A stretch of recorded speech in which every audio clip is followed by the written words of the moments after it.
footwear. Yes.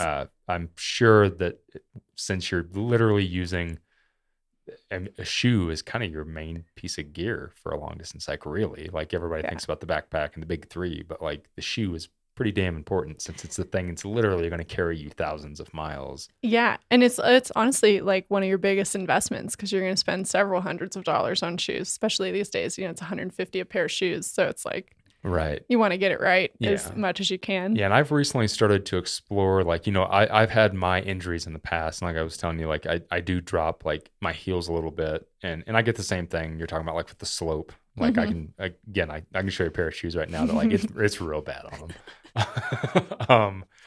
And so I've been trying to be more mindful of that and kind of switch to some different shoe options.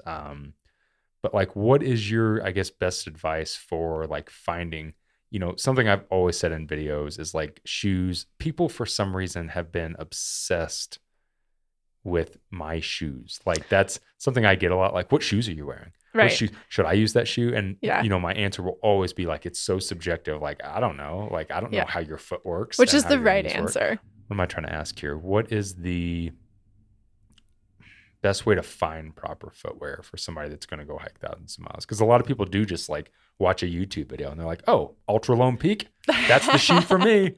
And they get it. And then inevitably they call me. It ends up, it ends up beating the shit out of them. And then they blame me or somebody else on YouTube because they're like, well, that's what you used and it hurt me. And it's like, well, but it's so subjective. That's actually how it goes. People call me and they're like, Darwin told me to wear Ultras and now my foot hurts. So like, could you tell that guy like bug off? To piss off. No, so like, I think part of it is a lot of people don't know much about shoes, right? And so like they'll seek an information video that explains the shoe and not understand how to cross compare. And that's where they get stuck because they take information as endorsement. And I always say it's gospel. People take stuff as gospel. Yes. And like ultimately in some ways, like some people can wear anything. Right. Like some people have a neutral foot. Yep. They got like the shape of it's normal. There's no weird stepping pattern. Like they could wear anything. And those people muddy the water. Right. Because they will be allegiant to a lot of things and think it's perfect and yada yada. But like people have triple crowned in Crocs. I'm sure someone's triple crowned barefoot. I don't know that for sure, but I would assume. I think so, yeah. Yeah. And then I know someone for sure who's triple crowned in Chacos. I'm sure there's multiple people. I got a buddy that's currently trying to hike all of the major long distance trails right now. And he's done every single one of them in Chacos. Yeah. I mean, never had a foot problem. Yeah. I talked to a hiker once and where was he? He was in like South Lake Tahoe and he went to like an urgent care and he had Chacos and their advice for him was that he needed to switch to boots. And so he called me all mad about that. And I was like, yeah, that's stupid. There's like the Chacos weren't the problem in this case. It was something totally different. Huh. So we addressed it and he proceeded in his Chacos. But like, and then boots, like at one point, everybody wore boots. This is what, you know, people still think it's silly that people don't hike in boots. So like when you look at that spectrum of shoes, that in itself should just let everybody have the grace that it's not that easy. Like there clearly is a huge range. You could fall anywhere in it and you might have to try a couple pairs of shoes before you figure it out. And so like, I think at first just understanding you might get it wrong is like a good mindset to go in with. And knowing that you might get it wrong, you need to test it. Like you shouldn't have your shoes for the very first time under a loaded pack when you hit the terminus. Right. Because then you could end up in a town with no resources where, you know, maybe you did realize these don't work for you and you can't switch them. So like shakedown hikes are just really essential in like your footwear choice.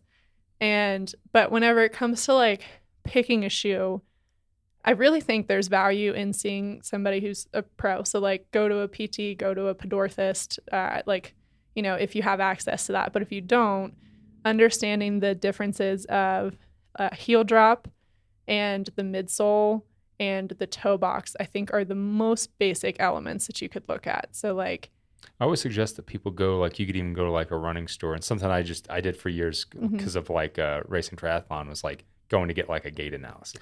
Yeah. And go to a little one, like go to a mom and pop running store because they're going to know their stuff because they have to be experts to have the shop survive. Right. So like no hate to REI. I think they're fine, but like you're going to get a really big spectrum of people qualified or not qualified at REI based on their kind of personal merit, not really REI's merit. But like if you go to a running store that's like your local shop, the guy runs 500 miles a month, like, whatever it is. Yeah, like he knows his shit. Yeah, they're going to know. Yeah. Or girl. And so, but if you, it is 2023. Yes, yeah, and women run the world, so it's fine. But like, go to someone who knows what they're doing, right? But if that's not something you have access to, look at the components of the shoe, and then look at your own foot. It's not actually that hard to see your foot posture. Right. Like, take a picture of yourself. Like, stand in front of your camera, look at your feet. Do they look like they're tilting, or do they look straight up and down? Right. Like, you're probably going to be right. You don't have to be overly trained to be like somewhat in the ballpark. If you're standing there and your feet look like they're tipping in, okay, you probably have some pronation issues. Start going down the rabbit hole of shoes that help with overpronation. Or if you have flat feet, like look at that and like, do the wet foot paper test, like kind of just get an idea of your foot and then go down your rabbit holes. Right. But let's take common ailments and common shoes that work for them as a basis. So like, for example, people who have really stiff big toes or ankles, like really like limited range there, and injuries related to it, like potentially like plantar fasciitis, some shin issues, knee issues. That's pretty common with tightness in those two spots. Something like the Hoka with the rocker bottom might be something that works really well for you because it makes it easier to get by that mobility restriction. But then if your foot is too narrow for a Hoka or too wide for a Hoka, you might wear, like, you have to sort of find your perfect scenario because like maybe the rocker bottom seems really awesome in theory, but it's too small for you. And then it is what it is. You can't wear that shoe. Right. So then you have to look at like, what are other things that are important to your foot? So if you have like overpronation, you're going to want something with a little thicker midsole so it helps keep, or like thicker or more rigid, so it helps keep you from twisting. So like Hokas and Topos, I'm like kind of just sticking to the three most popular brands to keep it from being too complicated. Yeah. But like things like that are helpful for people who overpronate. On the flip side, things like Lone Peaks are not great for overpronation in the sense that you'll just be able to pronate right through it and then have like super tipped shoes pretty early. Now, is that to say that people aren't successful that overpronate and wear Lone Peaks? No. Sometimes people get away with it and they're fine. I did for years. Yeah, exactly. I've seen people's Lone Peaks look like 45-degree angles and they're like, yeah, I've hiked 20,000 miles. I'm like, okay, whatever. Well, you're a freak of nature. Yeah, I'm like, well, your tendons are clearly super adapted to being stretched out in that position, so it doesn't matter. So, but then like, and heel drop is a big thing, right? And so like we were talking about this earlier before we got on about how Ultra's coming out with a 4mm drop shoe. Dun, dun, dun. Yeah, scandal. But that could be really great for those people that like, they might have taken a Hoka for like the thick bottom and the like somewhat rocker, or well, Hoka definitely has a rocker bottom. I'm under the impression the Ultras with the 4mm are going to have a little rocker bottom. So I bet they do. Yeah. I think it's essentially a Hoka with a wide toe box. I think the Topo does a little bit too. That's what I've noticed having it. It definitely does. Coming from wearing nothing but like Temps and Lone Peaks for years. Like as soon as I put that Topo on my foot, it like instantly I was like, oh. It's a nice splay. Yeah. Oh, I can feel it. Yeah. Like, usually if I have to transition somebody out of Ultras for various reasons, Topo is the next one in line because a lot of times people gravitate towards Ultras for the toe box and nothing else. And so the Topos are like, you have a pretty good shot of still feeling like you can fit, but it's our like people with big toe boxes that still can't quite fit Topos sometimes because like they are just a tiny bit more narrow. And so I haven't noticed. Yeah, I thought they're about on the same par. Personally, you're probably not one of those super wide. But I'm also using the newer shoe that they just came out with called the Pursuit, which is supposed to be their closest thing to the Lone Peak. That could be. I doubt it's their closest thing, but that's people are comparing it. That's the zero drop one, right? Yeah. I don't have like too many encounters with the Pursuit. Most of the time when people are in my world transitioning from Ultra, we're also going for a drop. And so we're going for a shoe with a drop and a wide toe box. Gotcha. So we end up in like Ultra Ventures or Mountain Racers from Topo. But like the toe box shape, the heel drop, like not everybody nedes to wear zero drop. And I know that is going to like, people are definitely going to be mad about that. Yeah, but like, it's going to break people's brains. Yeah. But like you can be successful in a lot of different I drops. honestly don't know where that came from. Like, it was that book. Oh my God. I can't believe I can't think of it. I know. Yeah. I know what you're talking about. Well, I remember that back when I was running, like, racing triathlon. But when I first got into long distance hiking, like on the AT, the number one shoe that everybody had, and I mean everybody wore it, was the Merrell Moab ventilator. Yeah. Everybody was in that shoe. Those are still out there. They're still fairly The popular. whole trail runner thing hadn't really hardcore. Like, I saw a few people in a trail runner, but I mean, it was still the Merrell Moab. And then I used that up until I found the Lone Peak. And the only reason I knew about the Lone Peak is I worked at an outfitter and we sold running shoes. And my buddy who raced triathlon at the time, I had already transitioned to a thru hiker. He raced for Ultra and he wore their road shoes. And he's like, oh, have you ever thought about like hiking in a trail runner? And I'm like, no, not really. I don't really trail run. He's like, yeah, but like, what about hiking in one? And then that was my introduction to Ultra. Wow, dude was ahead of his time. I'm telling you. Yeah, Alex, if you're listening. Yeah, wow, that aged so well. Yeah. And sure enough, like, I picked him up. I started doing some small day hikes, and then I fell in love with it. And then my shoe ended up becoming the Lone Peak 3. And then, like, I never looked back to Merrell again. And then all of a sudden, it's like, I don't know if it was me that created the domino effect. I mean, I don't think you're so. not insignificant in your. I'm not, but I also I'm not like cocky enough to let it be known if you've had foot pain from ultras, it was Darwin's fault. I am the one who made everybody. I don't think so. I think that just if you've been personally victimized by ultras, that a lot of other people started using them as well, because a lot of other people started seeing it. And to be fair, like, when I was out on the AT, there were some people that had trail runners. Right. I don't remember if they were ultras or not, but I started using them, and then all of a sudden it seemed like that's all everyone used. Like, when I went out to the PCT, I don't know if I saw another shoe. Well, the PCT makes so much sense, right? Yeah. That absolutely. terrain is like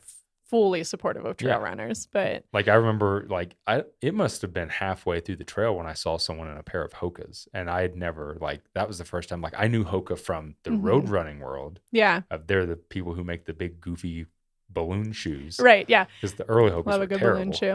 Right. But yeah, that's all of a sudden, like, everybody, like, and honestly, I can't remember the last time I saw somebody in a pair of, like, traditional hiking shoes.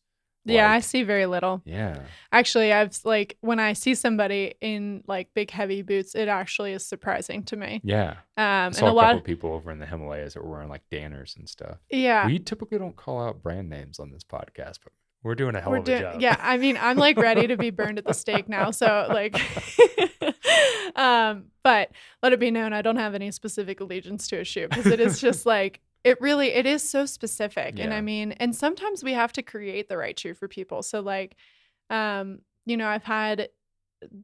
like, various modifications you can make. Like, and a lot of times it's, like, various heel wedges or inserts and stuff like that. I also would like in this, how people ask me what stretch routine is going to save my life. They also ask me, like, what insole is going to save my life, which is funny and also, like, bad news. Right. There is no, like, fancy insole that's going to save your life. And some people don't need them and some people need them. It's like a whole thing. Yeah. But, like, I do some situations where we, like, modify the shoe that somebody's already in. Because, like, say they've checked enough boxes, but, like, something is still going wrong. Like, say their shoe fits great. Everything has been great, but, like, the heel drop is just too low. We'll just wedge them up. We just lift their heel drop up. And now that's their perfect shoe. Sure. Or I use medial heel wedges a lot, which are just side sloped wedges. So it's for a lot of overpronating situations. And part of it's access, right? Like, I don't know if I said it before we started recording or not, but, like, that game of Survivor of, like, here's the ideal circumstance of how we could fix this injury and here's what actually we have available. Right. And then here's, like, also your budget and, like, keep rippling down to where we get to. But, like, medial heel wedges, I've used those so much this season. That was, like, one thing. After last season, I saw a lot of posterior tib issues, and they were bad. It was, like, the worst injury. It was keeping people from hiking, and I was like, I am going to deep dive this injury in the off season and find anything else that we can be doing. And so medial heel wedges was kind of what I came back with. Way more success.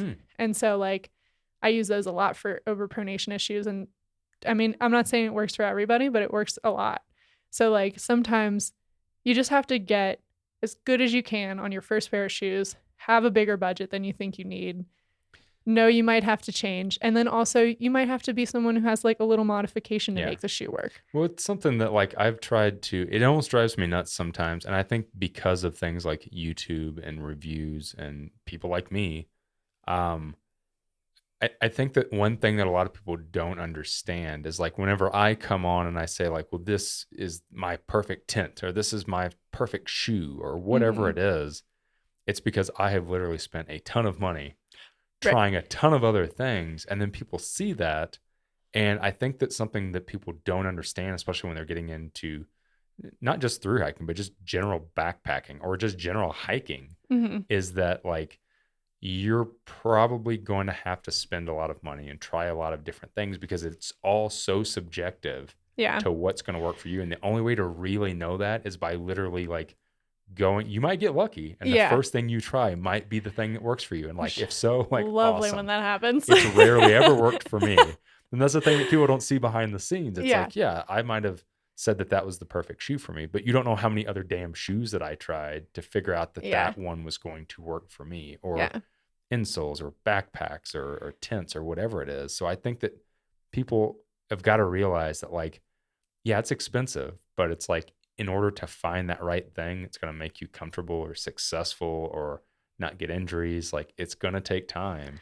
And it's going to take money. Like that's just kind of how it works. Well, and in my opinion, you know, your pack and your shoes, they're the two things that are going to be the hardest to figure out because you can like, sure, you can dial in the factors so you make a better informed decision, gather a few expert opinions, like things like your reviews, other like trusted review sources. Cause I mean, ultimately someone's got to vouch for it or you're not going to buy it. Right. Sure. So like, until you find that those things all collide, that's when you're going to make the decision on this is my starting point. Right. But I really think you have to be flexible on the shoe and the pack, especially. But then things like jackets and sleeping bags and stuff, like, I don't know, you might be better served when you get an expert opinion or a gear review. Like your success rate's probably higher, right? If you trust that person who tried a lot of stuff. It's like, not as subjective, right? It's because it's not affecting your ergonomics. Right. And that's what like you and I wouldn't have the same ergonomics. You're like 2 feet taller than me. Like so like we're probably not gonna have the same gear in that sense. But you know, what you're comfortable sleeping on could easily be what I'm comfortable sleeping on. So like I just think it's those two things. And those are the two pieces of gear related to injury. Like no other, your jacket is not why something hurts. Right. So like. It just might be why someone's cold. Yes, ultimately. So, but shoes, it's definitely important to find that right shoe, no matter what you have to do. Yeah. Yep, definitely. And I mean, like if you really are just looking at it and you're like, I don't know what the hell I'm doing. I don't know where to start.